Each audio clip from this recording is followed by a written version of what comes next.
All right, YouTube, we're live. All right, we are live on Instagram. We are live on YouTube as well. My name is Dustin Jones, and you're listening to the PT on Ice Daily Show brought to you by the Institute of Clinical Excellence. Good morning, folks. It's Wednesday. We talk about all things older adults. Today's topic at hand is going to be starting an older adult fitness class. This is hands down the most common question that many of our MMOA faculty will get. Is how do we take our folks from rehab to the fitness setting? And in particular, maybe starting a class, whether you're in the clinic, whether you're in the gym, a very common question that we get. And I'm going to dive into this and break this down, the do's, the don'ts, mainly learning from failures and mistakes. So before we get into the goods about starting an older adult fitness class, one course that I want to highlight within the MMOA or Modern Management of the Older Adult division, that is the MMOA Summit. This is MMOA Live. It is going to be in Lexington, Kentucky, August 12th, 13th. This is a very special course for two main reasons. We're calling it the MMOA Summit because the entire MMOA faculty are going to be in one location teaching this course. We have never done this before. Usually it's a two or three of us all over the country trying to spread that old not weak message. We're all going to descend into Lexington, Kentucky at Stronger Life to deliver the goods. So that's the first thing. It's going to be super fun just to have the whole team together. That doesn't happen very often. We're going to plan this once a year. This is going to be the first one. Second, the big thing is this is going to be the first debut of a big revamp of MMOA Live, where we're really going to refresh some of the lectures, but then really step up the labs in a tremendous way. And we're super pumped to be able to bring this to you all. So if you are maybe on the fence of taking MMOA Live, or you want to come hang with the MMOA crew, that's going to be the course to do that. August 12th, 13th this year in Lexington, Kentucky. We'd love to have y'all. All right, let's get into the good, shall we? So starting an older adult fitness class. So for context, there's several MMOA faculty that have, worked clinically as clinicians, but then also started to dip their toes into the realm of fitness. And I think many of us experience this, right? We work with our folks regardless of the setting. We get them to reach their goals, and then we get to the point where we may be at a point of discharging from the context of rehabilitation, but man, we still need to pursue the context of fitness with these folks. With many of this demographic, it can be somewhat of a gray area, right? When do they need physical therapy? When do they need fitness? And knowing that you cannot accept cash for a medically or a Medicare covered service, right? Like physical therapy. And we have this gray line that we operate in where we're kind of tiptoeing back and forth. And there's a lot of times where, man, they just need fitness. We need to push them in that direction. There's not a ton of resources, right? We often see that. And so we end up saying, hey, let's start our own. Let's provide our own opportunity, our own community here. And many of the MMA faculty have experienced that. Many of you all have experienced that as well. This is, I think, a unique opportunity for everyone watching and listening, because you are in such a unique position. Because we all know that the road to fitness, that fitness forward lifestyle, the road to that fitness is going to go through the land of healthcare, right? We're going to have our aches, our pains, maybe minor musculoskeletal injuries. We're going to need someone to help navigate that path forward to the land of fitness. And oftentimes that does go through the healthcare realm, particularly rehabilitation. And fitness forward rehab clinicians, you are able to live in both worlds. And that's such a unique opportunity that you want to leverage. And so let's talk about, if you're at that point where, man, I really want to provide that fitness opportunity for this particular demographic. What do I think about? How do I go about this? And I'm going to give you some of my thoughts, mainly just from experience and learning the hard way, which is the story of my life. So the first question that I think, once you've established that you want to do this, is to get a good idea of kind of where you want to do it. There's two main options that we see that a lot of folks will be interested in. One is in the context of an existing fitness facility. Two is in the context of your own clinic or your own space. I'm going to break down kind of the pros and cons of each one, and then kind of give you relevant steps getting the ball rolling and starting to build this community. Let's start with the gym. I think this is the most common one that we will get questions about within the Modern Management of the Older Adult division, is that, we have folks that are home health clinicians, outpatient clinicians, they're serving folks really well in their clinic, but they're also very active in their fitness community, and they want to start an older adult fitness class. Awesome. That is great. Number one, the question that we always ask when folks bring this up is, do you go to that gym? Are you a member of a particular fitness community? You will be shocked at how many folks are not a member of a fitness community, but expect to be able to go in and build their own community under the shield and umbrella of an existing business. That's not a good look. All right. We highly recommend that you devote yourself to an existing fitness community, join that community, be a person of value, be a person of service, and treat this endeavor that you want to create in a manner that's going to serve that community. All right. There's so many, these fitness communities, the people that have led the charge, that have worked tirelessly to create the culture, to create the safe space for folks to pursue their health goals, that involves so much work. It also involves a lot of protection. There are so many folks that work to poach communities and try to get folks' attention and basically reap the benefit or the rewards off of someone else's very hard work and dedication over time. And you do not want to be that person. Enter that community with that mind of service and being useful and being helpful. Be an active member. Go to class regularly. Give advice to other folks. See how you can be helpful to that particular community. Then when you approach this conversation of wanting to start a class for older adults, it's going to be much better received than if you're just some random PT dropping in saying, hey, I know all the things. I'm going to start this class. Can I do it in your facility? Right? So be a member. That's number one. Number two is framing this conversation for existing gym owners, is they have a lot to gain by bringing this demographic in. Hands down, most fitness communities and facilities are not catering to the older adult demographic. If we were to put an age limit on this, let's just say 65 and up for simplicity, even though older adult means so many things, right? But let's say 65 up. This group has the most dispensable income out of any other group of human beings. Yet, what do most fitness facilities focus on? The people that probably have the less or the least amount of disposable income, the folks kind of mid-20s, up to early 40s, right? It doesn't make a ton of sense. And so we have an opportunity for these folks to cater to this demographic that has the money and is willing to spend the money on these types of things. Another big plus for especially a lot of group-based fitness facilities is their schedules. Their schedules are pretty busy in the morning. There's usually a lull mid-morning. They may have a noon class. It's crickets from 1 p.m. to about 4 p.m. And then they have evening classes. Well, guess when this demographic hates to work out? Early mornings and evenings. And they love to work out mid to late morning and then early afternoons. And so when this gym is empty, AKA they are paying for an empty building, you can fill that with the revenue stream of a really cool, unique demographic. That is a big selling point for a lot of these folks, because many of these fitness facilities, the folks that are leveraging and using their facilities during those times of, let's say, 9 to 12, 10 to 12, and then 1P to 3 or 4P, usually are just kind of one-off open gym folks, which they are not making a lot of money off of, if any, in that capacity. So you can serve these folks in a tremendous manner. They have a lot to gain. So that's one thing you want to mention. Be a member, frame this up that they have a lot to gain in this context.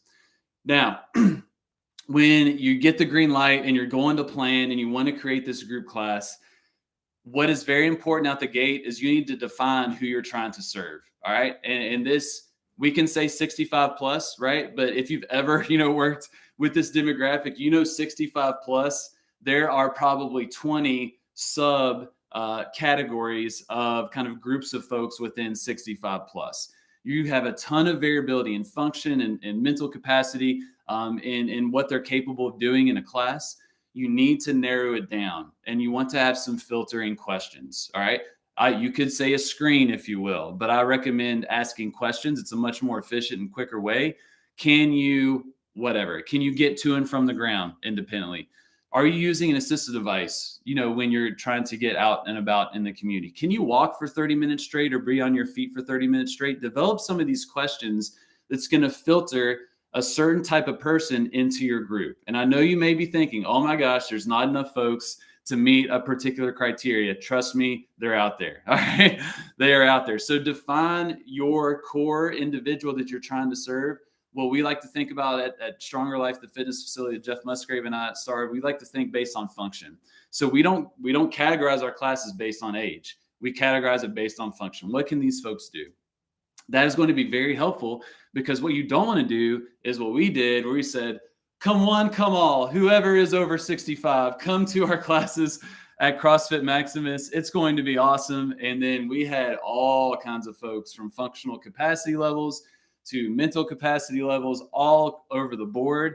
And we needed every bit of 2 doctors of physical therapy to manage 20 people, which is not a great ratio if you're trying to run a fitness business. So define your audience. All right. So you've defined it. Now let's get folks in the door. What I highly recommend you do is to not try and sell fitness. Don't sell fitness. Sell the benefit of fitness. Sell a solution to those individuals' problems. Fitness does not sell in this demographic. It may in a younger demographic that's used to exercise and the expectations that we go to a gym or we go to a class that we've kind of grown up, or we're just bombarded with this message. But many folks in that older adult demographic will simply say 65 and up. That's not necessarily as prevalent. And so it's a harder sell to say, come work out with us. You want to sell, hey, do you want to be able to keep up with your grandkid? Hey, you want to reverse that osteoporosis? Hey, let's take care of that arthritis so you can go on that lovely trip to Italy. That's what we're selling to these folks. That's what's going to get into the door.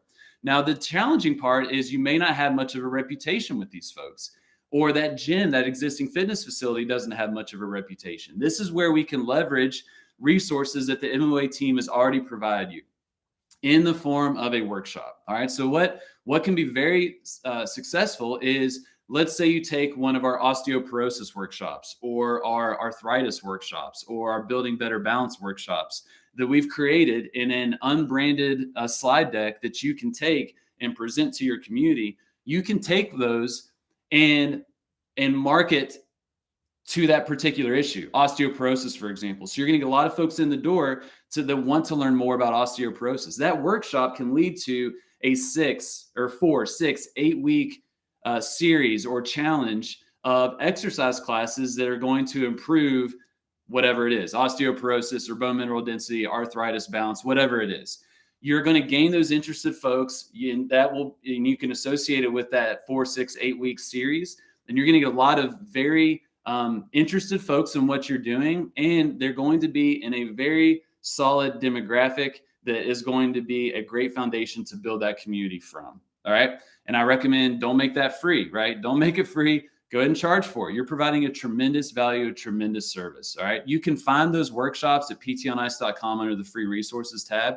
We've ran these workshops in the community to do the exact same thing, and it'll work for you as well. We even have recordings of how to present that material. So think of a series or challenge related around a particular topic. You're going to attract certain type of folks. You filter them with those questions of function. You're going to get a really solid group of people to start this class. All right. Once you start the class, and this brings me to the next point, is you need to build the bike. All right. If you've spent any time in the spine division courses, you're going to hear them talk about building the bike. What we're really after is demonstrating value and change as quickly as possible. We do this in fitness as well. Usually it's by testing a particular physical outcome measure, or maybe a particular workout, a 1 rep max. How quickly can you row 500 meters, whatever it may be?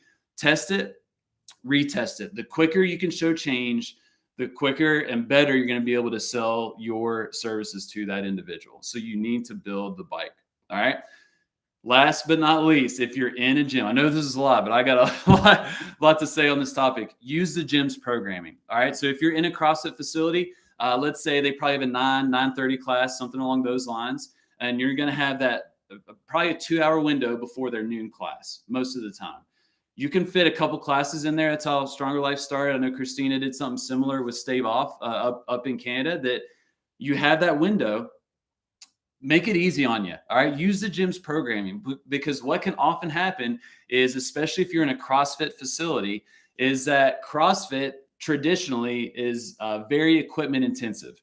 It requires a lot of different equipment, a lot of moving parts. that let's say you have a high burden, equipment burden class in CrossFit, that you may want to be very thoughtful of using that equipment that's already out, for example, or programming in a manner to where you're not going to have to move and shift a ton of equipment to get ready for that CrossFit class. It's going to be starting right at the end of your class. This is something that Stronger Life ran into, especially with our crowd, that the equipment retrieval, putting things away, putting things up, took roughly about 3 to 4 times longer than what it would take in a traditional CrossFit class. So we looked at our class programming and kind of programmed around that and modified the workouts appropriately to fit our crowd. But we used kind of that skeleton early on, which was really, really helpful. And that reduced the amount of decisions that we needed to make. It can clear a lot of mental energy as well. All right. That's a lot. We're talking about in the gym. All right. I'm going to talk about the clinic in a second. I'm going to recap this real quick. 1, be a member of that gym. 2, they have a lot to gain. Make sure you frame the benefit of bringing this crowd into that facility. Number 3, define your core group based on function. Number 4, work around a series or a challenge on a topic. Use one of our workshops, get those folks in the door. That's going to be a great group to start with. When you start, number 5, build that bike, show change quickly. And then number 6, use the gym's programming. All right. Now, what if you want to do it in the clinic? All right. There's a lot of benefits to this. It's kind of a natural feeder, right? You're already treating patients. You probably already have a good reputation with this community. That's kind of a natural segue into the context of fitness, right? This is the whole model of Stave Off, of what Christina Previtt, Shelby Blankenship are growing here in the States, a fitness physical therapy hybrid. There is a lot of benefits to this. Same rules apply, right? In terms of getting things started, of defining your core group, use a series or a challenge, build the bike, make that change relatively quickly. A big thing, 2 big things that you need to think about if you're going to do this in the clinic. 1 is you have to be very thoughtful of your equipment and space usage. By and large, most clinics are smaller than gyms. Most clinics have less equipment than gyms in terms of quantity of certain types of things. When you start a class in a gym, an existing fitness facility, especially that does group classes, you've got a lot of margin for error. You've got dozens upon dozens of dumbbells. You have dozens of barbells. You probably have tons of racks if you're going to use that. You've got lots of rowers and bikes and skis. You've got multiples of so many different pieces of equipment. So you can program all kinds of formats and it's going to likely work. When you are in a clinic, you may have 1 rower, 1 bike, 1 squat rack, 1 barbell, right? I'm not saying go buy 20 of each to accommodate a cap of 20 for a class. What I'm recommending is that you think more about station-based workouts to have a better usage of that equipment and space. All right.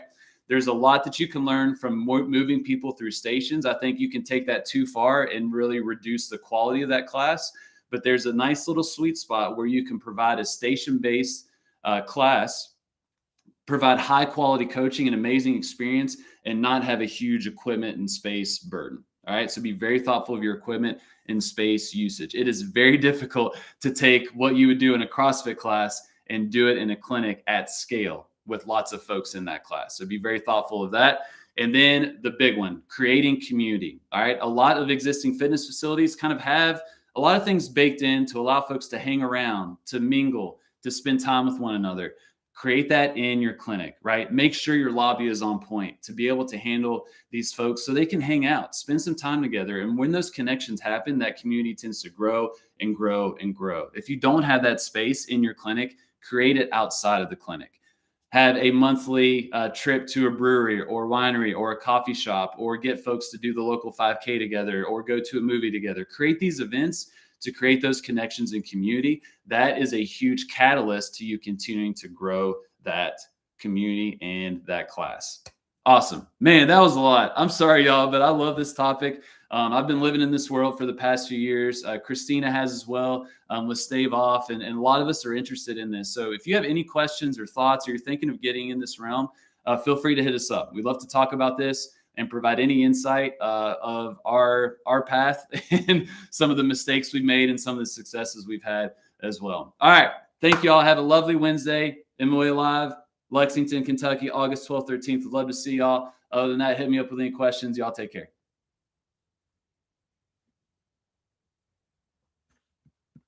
See you, YouTube.